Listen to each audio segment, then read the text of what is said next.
Continuamos entonces con esta segunda clase. Sí, por ahora. Vamos a seguir desarrollando, porque esta parte es un poco larga, lo que es la omnipotencia del Espíritu Santo.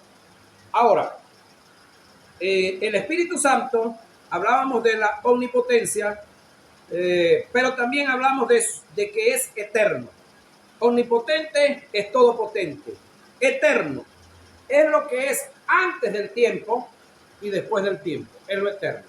Es la tercera característica, que son características únicas de Dios Padre, perdón, de Jehová Dios Antiguo Testamento, del Verbo y del Espíritu Santo. En el Nuevo Testamento estas características estaban en el Padre, estaban en el Espíritu Santo, y en Jesús no estuvieron, escúchenme, en Jesús desde 0 años hasta su muerte y resurrección, ninguna de estas características estuvieron en Jesús. ¿Sabe por qué?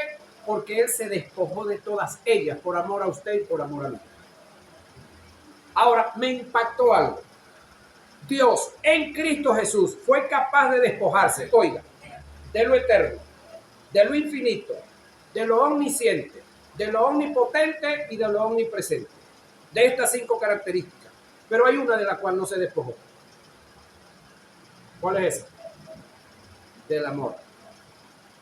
No se despojó del amor. Por lo tanto, si fue capaz de despojarse el Verbo de estas 5 características, pero se mantuvo en el amor, entonces el amor es más importante que estas 5 características. No sé si usted entiende eso, ¿verdad? Por lo mínimo vaya oyéndolo y vaya asimilándolo a ver. A mí no me fue fácil entender eso. Pero bueno,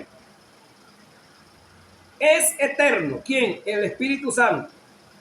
El escritor a los hebreos da testimonio de la eternidad del Espíritu Santo. El término eterno que aparece en el pasaje y que con toda propiedad puede también asignarse a Dios el Padre y el Verbo antes de su encarnación, es aplicado en este pasaje al Espíritu Santo, puesto que esta propiedad solo puede ser aplicada a Dios. Se constituye y se da por entendido que el Espíritu Santo es Dios. Cuanto más la sangre de Cristo, el cual mediante el Espíritu eterno se ofreció a sí mismo sin mancha a Dios, limpiará vuestras conciencias de obras muertas para que sirváis al Dios vivo. Hebreo 9:14. Eso es otra de las características. Otra de las características del Espíritu Santo es santo. El mismo apelativo y calificativo de santidad que se le da a la tercera persona de la deidad requiere por sí solo que por naturaleza y propiedad Él es santo.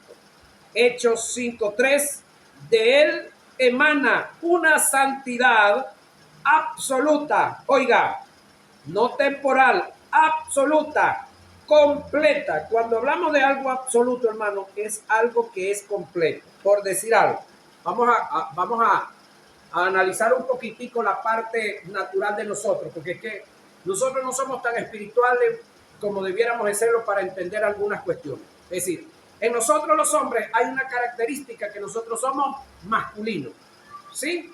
Pregunto, ¿nosotros los hombres somos medio masculinos, 3/4 masculinos o somos completos masculinos? Que hay unos que no se quieren comportar. Masculino es otra cosa y entonces voltean las manos así. Ese es otro problema, pero eso no tiene nada que ver que le faltó masculinidad a ese individuo. Ahora pregunto, ¿ustedes las mujeres son femeninas o son masculinas? Ok. Entonces, el Espíritu Santo, cuando hablamos de su santidad, es algo absoluto. ¿Se entiende eso? Completo. No es medio santo, no es 3/4 veces, no es 3/4 partes santo. Ahora, ese Espíritu Santo, oiga lo que viene ahora, que lo convenció a usted de que era un pecador, que le presentó el único camino, la única verdad y la única vida, que es Cristo Jesús. Y cuando usted entregó su vida a Jesús, le quitó el pecado y colocó sobre usted la justicia divina, colocó sobre usted la vida eterna que Cristo prometió en el libro de Juan, y colocó sobre usted la santidad, hablando de su espíritu, colocó una media santidad o una santidad completa. ¿Y por qué lo dicen con tanto temor? ¿Por qué no lo dicen con fuerza, con ganas, con que están seguros? Escúcheme, nosotros los seres humanos somos tres cosas, no se lo olvide. Que somos un espíritu que tiene un alma y vive en un cuerpo. En el espíritu estamos completos. ¿No lo cree? Colosenses 3:10. Búsquelo y lo lee. En el alma estamos en proceso todos. En el cuerpo nunca nos vamos a convertir. Este cuerpo que usted ve aquí y ese que usted tiene ahí nunca se va a convertir. Ese van a ser vagos toda la vida. Digan algo. Ese cuerpo que usted tiene ahí va a ser vago toda la vida. Ese tiene usted que tenerlo sometido por un espíritu nacido de nuevo y una mente renovada. Amén. Seamos sinceros, no nos caigamos a coba. Se cree que quien produjo la muerte física en aquellos que cometieron pecado ante el Dios eterno en forma deliberante, en acto de premeditación y alevosía, fue el Espíritu Santo. Este fue el caso de, Zafiras y Ananías, que mintieron en forma descarada. En esto en acto de premeditación al Espíritu Santo, atentando en contra de su santidad. El Espíritu Santo no crece, el Espíritu Santo no crece en santidad. Su santidad no es creciente, no es progresiva, no es gradual, es infinita. Él es santo en forma completa y absoluta. Solo Dios Padre y Dios Hijo poseen su absoluta santidad. Ellos son santos. Diga alguien algo. Santo, santo. Se recuerda cuando Isaías por allá en una ocasión en adoración hablaba de santo, santo, santo. ¿Por qué 3 veces santo? Santo Dios, Santo Verbo y Santo Espíritu Santo. Amén. Su santidad es elevada a la 3. Isaías 6:3. Ahí está. Apocalipsis 4:8. Es necesario tomar en cuenta que el adjetivo descriptivo santo que se le da a la tercera persona de la deidad se usa para distinguirlo de otros espíritus que son criaturas, pero están en un estado de corrupción, en tinieblas, tales como los demonios, que llevan el apelativo de inmundo. Mateo 12:28. El amor como propiedad de Dios, el amor como propiedad del Espíritu Santo es la virtud más significativa y de mayor valor que cualquier otra. Si usted pone al Espíritu Santo, a escoger entre el ser omnisciente, omnipresente, omnipresente, infinito y eterno, en contraste con el amor, él tendría preferencia con el amor. Él dejaría todas esas propiedades, pero nunca dejará de amar. En esto podemos ver la fuerza, la propiedad, la sustancia, el valor incalculable que tiene el ágape de Dios.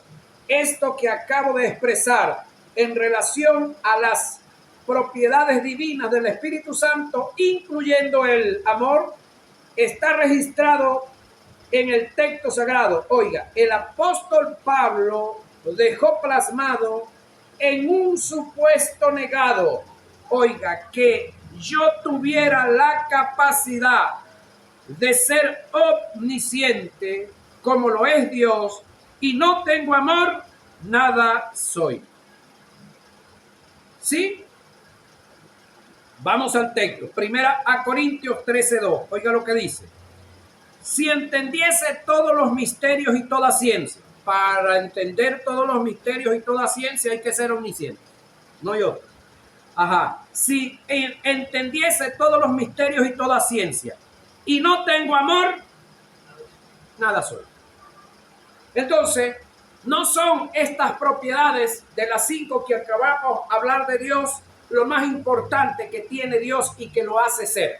Porque uno de ellos 3 fue capaz de despojarse de lo eterno, de lo infinito, de lo omnisciente, de lo omnipresente y de lo omnipotente y venir, meterse en el vientre de una mujer, oiga, de una mujer que estaba en estado de condenación. ¿Cómo así? Pregunto. María, cuando el Espíritu Santo vino sobre ella y coloca a Jesús dentro del vientre, ¿María había nacido de nuevo ya? No. Si María no había nacido de nuevo, ¿el pecado original de Adán estaba en ella, sí o no? Sí. Entonces mira este caso. Dios en la persona del Verbo se humilla al nivel de salirse de, pudiéramos decir, su área de santidad y de perfección y meterse dentro de una mujer imperfecta. De paso, nacer dentro de un régimen dictatorial de los más acérrimos y arrésimos que hemos tenido en toda la tierra. Es más, cuando tenía 2 añitos, su padre José tuvo que agarrar a ese niño e irse huyendo de noche para que la vida se salvara. ¿Sí? Ahora, esa humillación fue capaz Dios, Verbo, en Cristo Jesús, de asumirla, pero no dejó el amor. El amor sí no lo dejó. Fue capaz de despojarse de todo esto. Ahora, si lo hizo uno, el Verbo, el Espíritu Santo lo puede hacer también. Porque lo que hace uno lo puede hacer el otro. Entonces, reitero, si entendiese todos los misterios y toda ciencia y no tengo amor, nada soy. Primera a Corintios 13:2. Esta verdad está demostrada, esta verdad está demostrada, sí, en la vida del Señor Jesucristo, mientras estuvo en la tierra en el ejercicio de su ministerio, por los incidentes de la kenosis, que tiene que ver con la humillación, y la plerosis, que tiene que ver con la plenitud del Espíritu Santo en él, que se dieron en su vida. Él dejó de operar en la omnisciencia, pero nunca dejó de amar. ¿Sabe usted que hay otro error que en el área de la enseñanza de nuestros institutos se habla y que yo sé que algunos lo hacen por ignorancia o por desconocimiento, por falta de profundizar las escrituras? Y por eso hablan de que Jesús es eterno. No, Jesús no es eterno. Escúcheme. En la tierra existimos ¿cómo le digo? En la tierra y en el cielo solamente existimos 3 tipos de seres. Los seres eternos, los seres sempiternos y los seres temporales. No hay más. ¿Quiénes son los eternos? Los que son antes del tiempo y después del tiempo. ¿Quiénes son esos? Antiguo Testamento, el Verbo, Jehová Dios y el Espíritu Santo. En el Nuevo Testamento, ¿quiénes son los eternos? El Padre, porque como tiene hijo es Padre, y el Espíritu Santo. ¿Por qué Jesús no califica entre los seres eternos? Ya se lo digo, no se me apresure. Tenemos el otro tipo de seres. ¿Cuál le dije? Eternos y sempiternos. Sempiterno. El término sempiterno es todo lo que tiene comienzo, pero no tiene final. Es todo lo que ha sido creado o engendrado, pero no tiene final. Sempiterno. Ángeles, arcángeles, querubines, serafines, criaturas celestiales, luzbel y la raza humana. 7 especies. que somos sempiternos. Hemos tenido comienzo, pero no tenemos final. Físicamente, en el caso de nosotros, vamos a tener final físicamente. Unos van a morir, pero otros van a estar vivos todavía cuando Cristo venga y van a ser transformados. Pero igualito, vamos a una eternidad. Los que estamos en Cristo, con Cristo. Y los que están sin Cristo van a una eternidad también. Entonces, Jesús, oiga, fue depositado en el vientre de una mujer llamada María. ¿Hace cuántos años? A ver. ¿Hace cuántos años? 2024 años. El mundo ya tenía circulando 4000 años de existencia. Entonces, todo lo que nace tiene fecha de nacimiento. Y todo lo que nace, señoras y señores, tiene que morir. Todo. Elías y Enoc, esa es otra historia, tranquilo. Yo se lo demuestro por la Biblia que ellos murieron también. Pero en su tiempo, no es ahorita. Si Cristo, el ser más importante que ha pisado la tierra, murió, ¿qué se cree usted de Enoc y Elías? Que nacieron después de la caída de Eva y Adán. Ahora, ¿Jesús nació de una mujer, sí o no? ¿Jesús murió y resucitó, sí o no? Entonces, Jesús no es eterno porque tiene fecha de nacimiento, señoras y señores. Jesús está entre los seres sempiternos.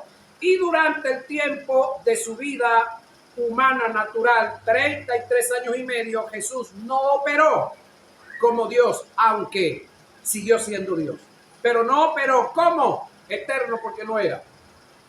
Infinito tampoco era. Omnipresente tampoco. Omnisciente tampoco, porque un día llegó a la casa de un amigo y preguntó dónde lo sepultaron. ¿Por qué llega preguntando dónde sepultaron a Lázaro? Porque no sabía. No se asuste que yo estoy temblando. Ajá. Entonces, hay varias cosas. ¿Jesús comió? Sí. Jesús tuvo que trasladarse en barco, alquilarlo. Tuvo que tener una casa donde dormir. Porque se despojó de su gloria. Eso lo vimos en Cristología, pero lo vamos a volver a ver. Ahora, seguimos acá.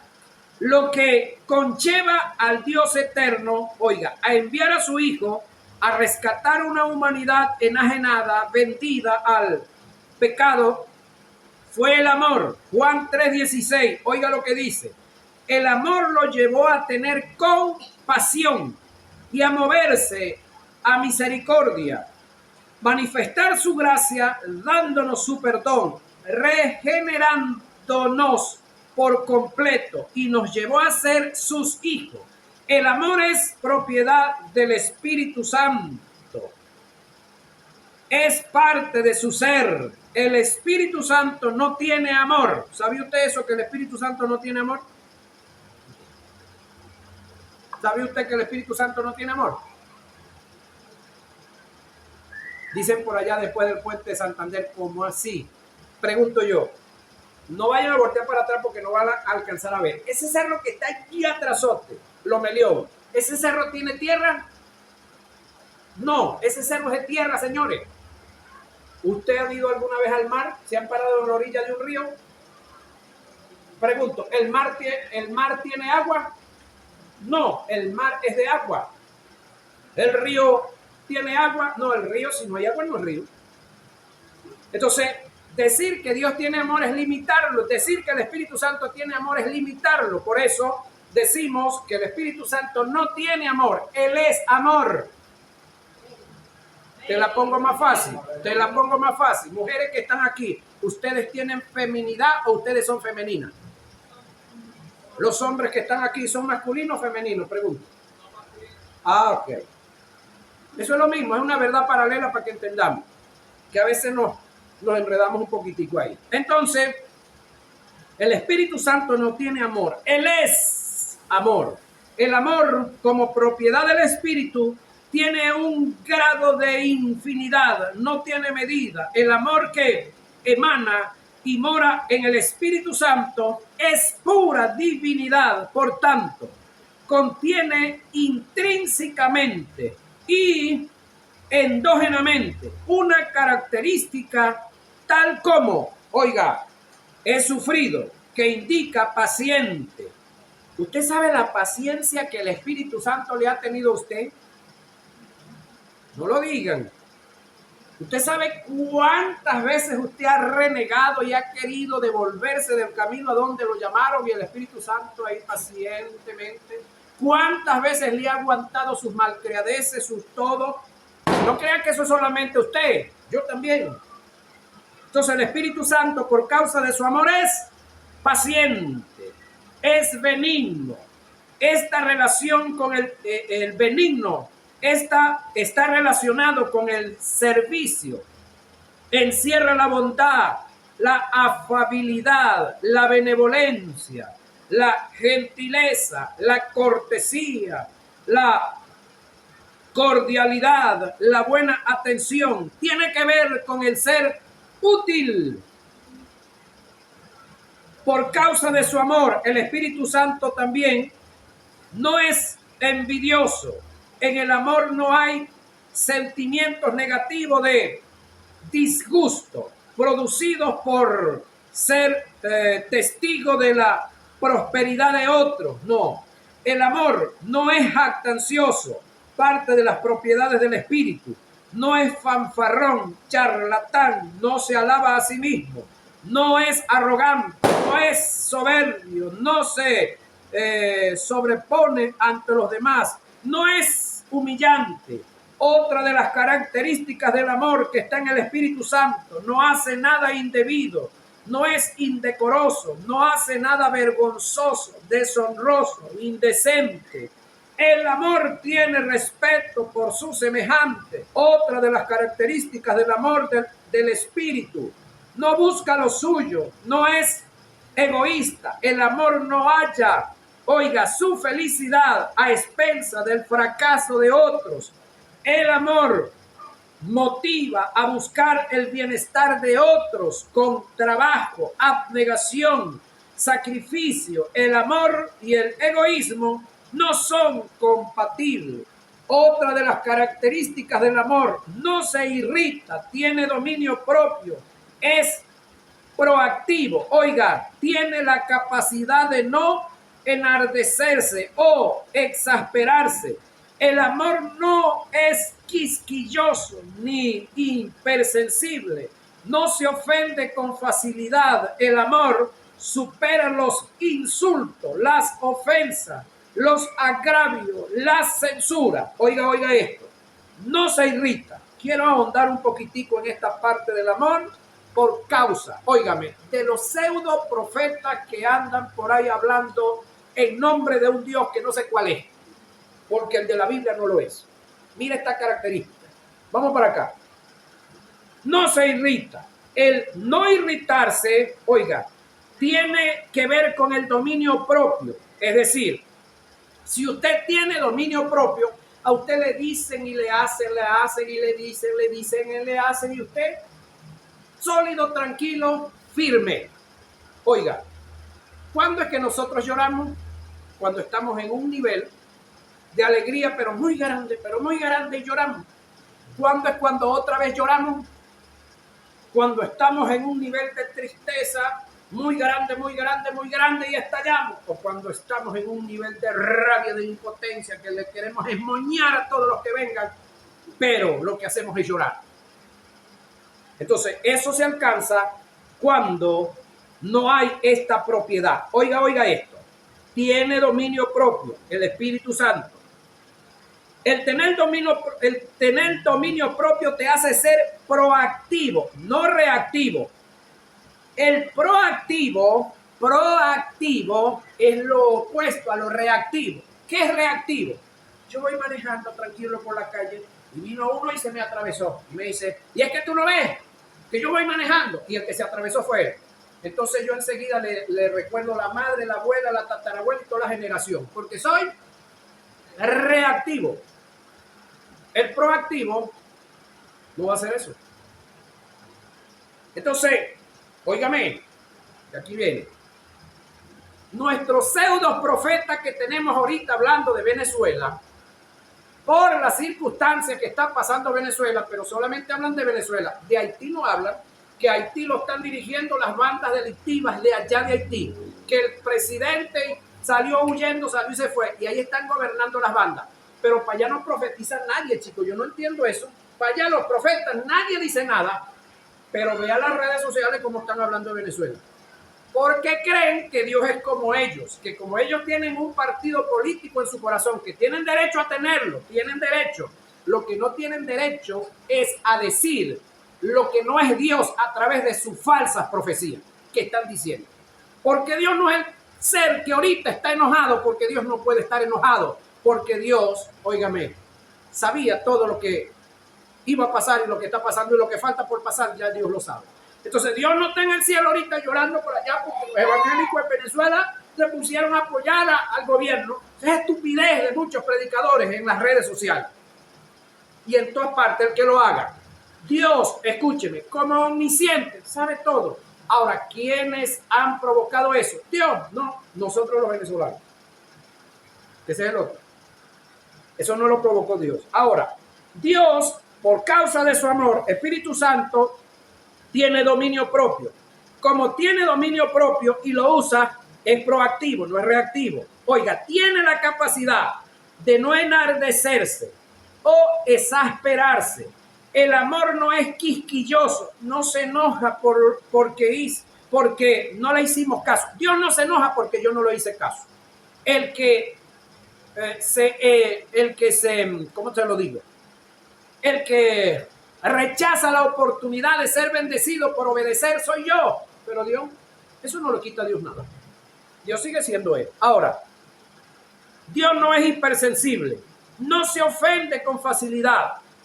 El amor supera los insultos, las ofensas, los agravios, la censura. Oiga, no guarda rencor. Dios no guarda rencor. ¿Qué andan diciendo la mayoría de los profetas sobre Venezuela y sobre los venezolanos? Que Dios está enojado. De broma no dicen la otra palabra con A y R y las demás, porque son medios educados. Pero dicen que Dios está enojado con Venezuela y que todos los venezolanos que guarden comida y que va a correr sangre. Ese Dios que tú predicas, si ves por allá, si alcanzas a ver este mensaje, no es el Dios de la Biblia. Y te voy a decir algo. Moisés era el hombre que iba a meter al pueblo de Israel dentro de la tierra. Y por no santificar a Dios y golpear la piedra y mostrarse molesto cuando Dios no estaba, Dios le quitó el ministerio y la vida también. Cuídate, pseudo profeta. Ahora, Dios, en cuanto al no irritarse, Dios, porque tiene dominio propio, Dios no guarda rencor. El amor no toma en cuenta el mal, ni las ofensas, ni los agravios. El amor no hace cálculo, no hace registro para ejecutar venganza. No se goza de la injusticia. El amor no se goza de ninguna clase de mal. Indica que el amor no practica o no participa en ningún pecado personal o acciones injustas. No se regocija, ni participa, en los vicios de otros. El amor no tiene placer, oiga, cuando otros son culpables de un crimen. El amor nunca siente satisfacción por el hecho de que otros caigan en alguna falta. El amor y la verdad van tomados de la mano. Quien posee el amor de Dios no puede ser neutral o indiferente ante la injusticia. Más bien se aleja de la injusticia y se abraza a la verdad para poder caminar, sí, manifestar el amor, el ágape de Dios que emana del Espíritu Santo como parte de su naturaleza. Se requiere cumplir con dos grandes principios, entre otros, pero estos son los principales. Oiga, vivir una vida totalmente entregada y consagrada al Espíritu Santo. Gálatas 5, 16 al 25. Tener un conocimiento preciso, conciso, detallado, en forma exegética de todo lo que registra el texto sagrado en relación al amor de Dios. Primera de Juan 3:16.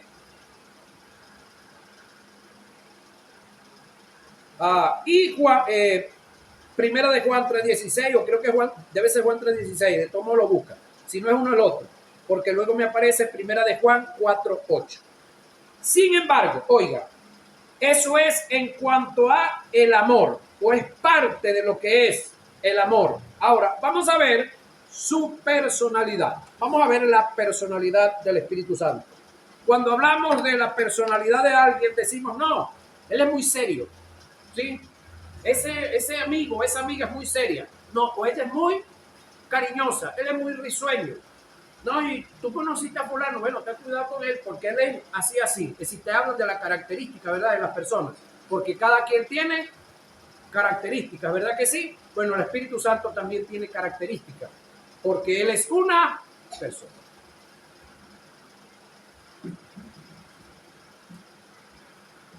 Seguimos por acá.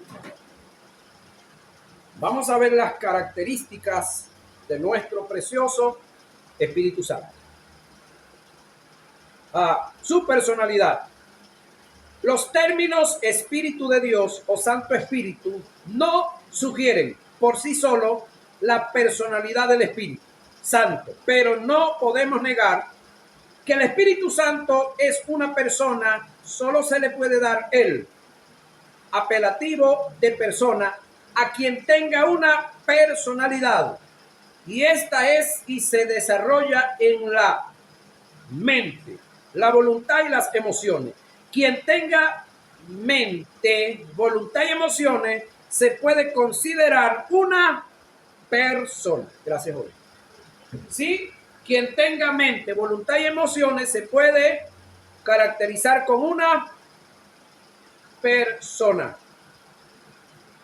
La Escritura Sagrada presentan al Espíritu Santo como, oiga, alguien, no como algo.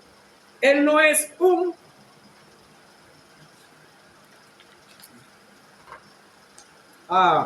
objeto, es un sujeto.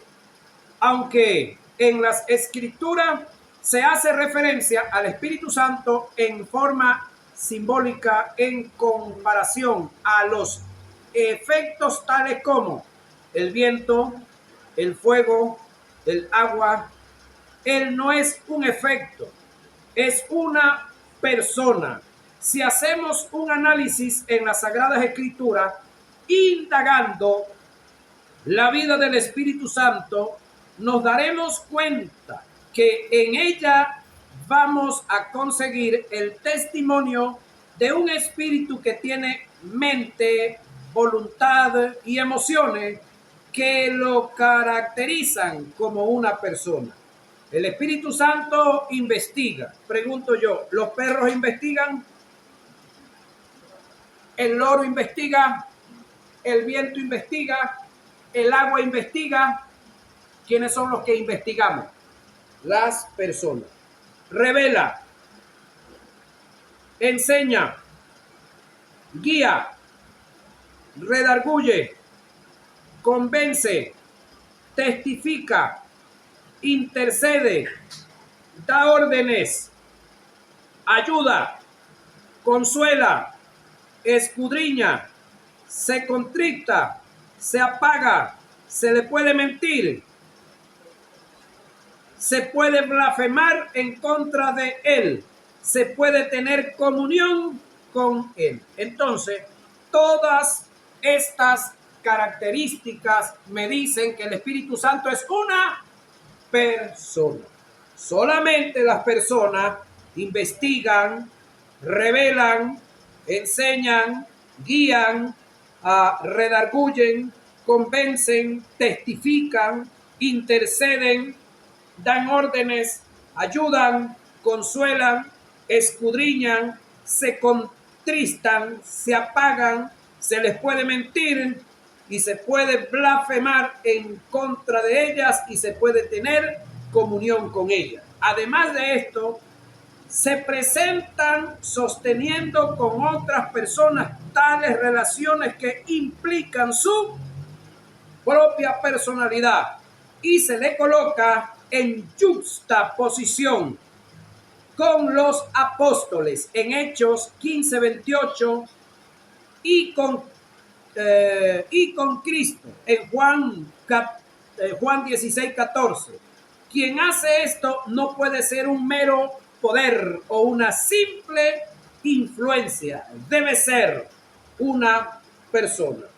Una exégesis que se haga en forma muy sana de algunos textos que vamos a transcribir requiere que el Espíritu Santo sea considerado una persona. Textos tales como Isaías 11:1. Usted los va a leer en su casa. Los que no lo pueden anotar en el audio les va a quedar para que lo escudriñen, lo busquen. Isaías 11:1. 63:10. Isaías también. Juan 16:8. 16:14. 16:17. Hechos 8:29. 15:28. Romanos 8:14 y 8:26.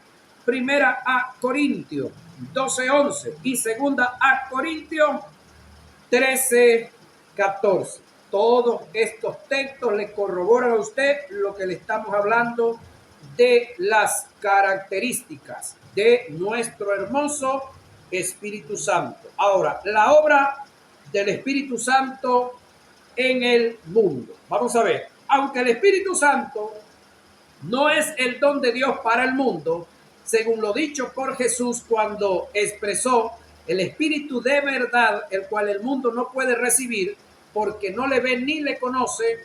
Juan 14:17. En Juan 14:17 hay operaciones que lo relacionan con el mundo. Pasemos a definir cada una de ellas. Convence al mundo de pecado, de justicia y de juicio. Pero yo os digo la verdad. Os conviene que yo me vaya. Mira esto. Porque si yo no me fuera, oiga, el Consolador no vendría a vosotros. Mas si me fuere, os lo enviaré. Y cuando Él venga, convencerá al mundo de pecado, de justicia y de juicio. De pecado por cuanto no creen en mí. Oiga esta expresión. De pecado por cuanto no creen en mí. El mundo. Es decir, ¿cuál es el pecado que el mundo tiene que lo hace mundo? Que no creen en Él. Entonces, ¿quién es el que se va a encargar de convencer al mundo del pecado en el que están? El Espíritu Santo. ¿Cuál es el trabajo suyo y mío frente al mundo? Predicar a Cristo, más nada, predicar a Cristo. Y el Espíritu Santo se encargará de convencerlos de pecado. Que el pecado que tiene el mundo es que no creen en Él. De justicia por cuanto voy al Padre, es decir, que ya se pagó, que ya se hizo justicia, que ya hay una paga para alcanzar el pecado. Y no me veréis más. Y de juicio por cuanto el príncipe de este mundo, oiga, ha sido ya juzgado. Juan 16, 7 y 11. Para mayor comprensión de la operación de convencimiento de pecado del Espíritu al pecador, debemos hacer un análisis de ciertos términos tales como convencer, pecado, justicia y juicio. Vamos a analizar esto. ¿Qué es convencer? Oiga, del griego elenco. Indica redarguir. Esto es presentar pruebas a fin de que el individuo quede persuadido de su falta. Originalmente el convencer era un acto que se daba en los interrogatorios a un testigo en juicio en forma hostigosa hasta hacerlo admitir sus errores y se muestre convencido de su criminalidad y se confiese culpable. Ese es el trabajo que hacen el 6 CPC.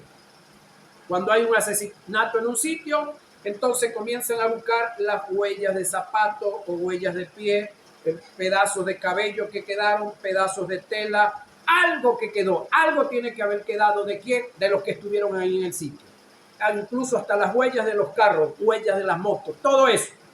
Si buscan todos los elementos y después las presentan, ¿dónde estaba usted tal día? Y la gente tiene una coartada. No, yo estaba en tal parte, ya va. Pero aquí está esto que lo incrimina a usted. Aquí están sus huellas en la puerta. Aquí están sus huellas en tal sitio. ¿Sí? Aquí está el arma con el que mataron. Y usted es el que tiene la factura donde la compraron. Si han visto ustedes películas policíacas, ¿verdad? ¿Les gusta verlo? Eso es parte del trabajo del Espíritu Santo.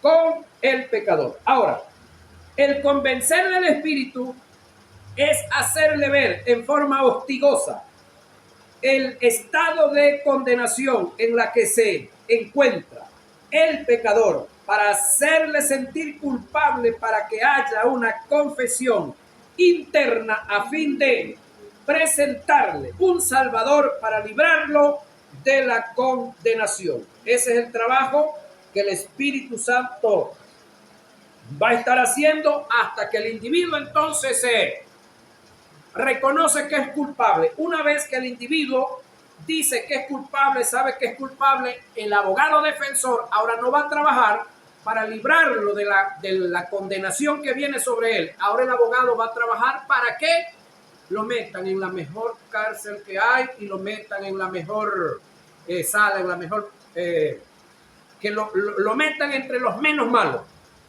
porque ya está convencido de que hay condenación. Entonces él va a luchar de que traten de que no vaya a un nivel tan fuerte. Ahora, convicción es aquella operación del Espíritu Santo que produce en el hombre un sentido de culpabilidad y condenación por causa del estado de pecado en la que se encuentra. El verbo convencer de pecado indica la acción divina del Espíritu Santo en el pecador, y el sustantivo convicción señala el resultado de la acción. Lo registrado en Juan 16:8 indica claramente que la convicción es obra del Espíritu Santo. Esta obra va mucho más allá de un mero convencimiento intelectual. Es el acto de hacerte entender el pecado, hacerle entender, al pecador el estado de condenación en el que se encuentra y que el castigo por dicho estado sería justo. Pero esta convicción produce esperanza en vez de producir desesperación, porque la acompaña una oferta divina de perdón y salvación. Es decir, la convicción combina la condenación inevitable del pecado personal con un llamado gratuito al arrepentimiento que conlleva una oferta de salvación a quien se arrepiente. El propósito del convencimiento por parte del Espíritu no es condenar al pecador. Ese debe ser el propósito de nosotros como predicadores cuando estamos en la tarima evangelista. Oiga esto. El propósito del convencimiento por parte del Espíritu no es condenar al pecador, es persuadirlo para conducirlo a la salvación y lograr así la restauración. Jesús dijo que Él no vino a condenar al mundo, Él vino para que el mundo fuese salvo por Él. Este es el carácter del Espíritu Santo y debe ser el carácter suyo y el mío también. Amén. Convencer para salvar, no para condenar. Por esta causa, el mensaje de salvación no debe ir cargado de condenación, terror, intimidación, sino de amor, brindando solución al condenado para sacarlo del estado en la que se encuentra. Amén. Amén. ¿En qué consiste el convencimiento de pecado? Lo vamos a ver, que esa sería nuestra clase número 9, ¿verdad? clase número 9, porque la que vimos hace ratito fue la 7.